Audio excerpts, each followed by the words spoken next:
Nous sommes dans les grandes prairies de l'Ouest canadien. Agnès Martin est née en 1912 à McLean, au Canada. C'est sans doute en souvenir de son enfance qu'elle nous entraîne avec ses peintures vers la nature, la mer, l'espace. Mon travail n'a pas d'objet précis, mais je veux que les gens, quand ils regardent mes peintures, aient les mêmes impressions que s'ils étaient devant un paysage. Elle arrive à New York à l'âge de 20 ans pour étudier et enseigner la science à l'Université de Columbia. Ce n'est qu'à 25 ans qu'elle commence à peindre. En 1947, elle voyage au Nouveau-Mexique, dont elle apprécie la beauté. Elle y retourne et y construit elle-même sa maison en 1967. Mais avant ces années de solitude, Agnès Martin connaît une grande période d'exposition à New York.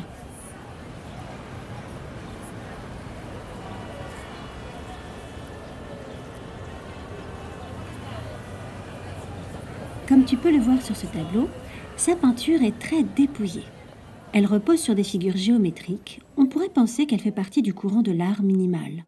Lorsque l'on regarde de près, on voit pourtant l'irrégularité du trait, de la matière. Elle se considère comme une peintre expressionniste abstraite. Il n'y a pas que le résultat de son travail qui compte, mais aussi toutes les pensées qu'elle met derrière. Regarde cette toile abstraite et observe ce que tu ressens.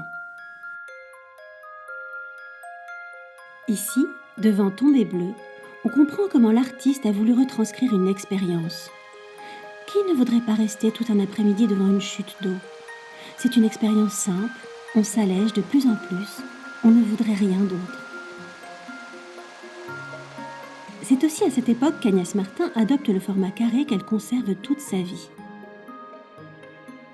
Comme d'autres artistes, elle dessine des lignes horizontales et verticales qui forment un quadrillage, une grille.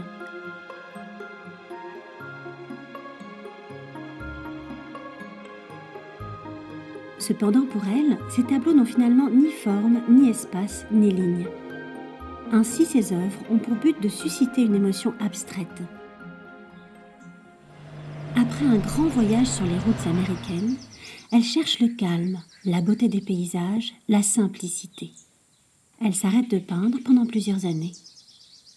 Lorsqu'elle reprend la peinture, elle poursuit son travail avec des lignes de plus en plus épurées. Ses toiles font penser à des partitions de musique. Elle considère que la musique est l'art absolu. Elle utilise du gesso, un mélange de plâtre qui absorbe et réfléchit la lumière. Ses couleurs sont subtiles et font penser aux couleurs des terres du Nouveau-Mexique.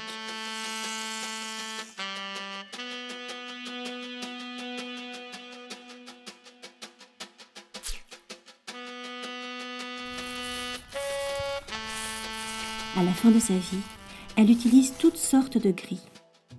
Elle recherche la vérité, l'art le plus juste et dépouillé. Elle avait pour habitude de s'installer dans son rocking chair et d'attendre que l'inspiration vienne. Agnès Martin est une artiste majeure. Elle est couronnée par le Lion d'Or à la Biennale de Venise en 1997. La réalité, la vérité sur la vie et le mystère de la beauté, c'est la même chose. Et c'est la plus grande préoccupation de chacun, expliquait-elle. Ses œuvres sont partout aux quatre coins du monde. National Museum of Women in Arts, Washington, D.C. The National Museum of Art, Osaka. Ho-Am Art Museum, Seoul. Harwood Museum of Art, Taos, New Mexico.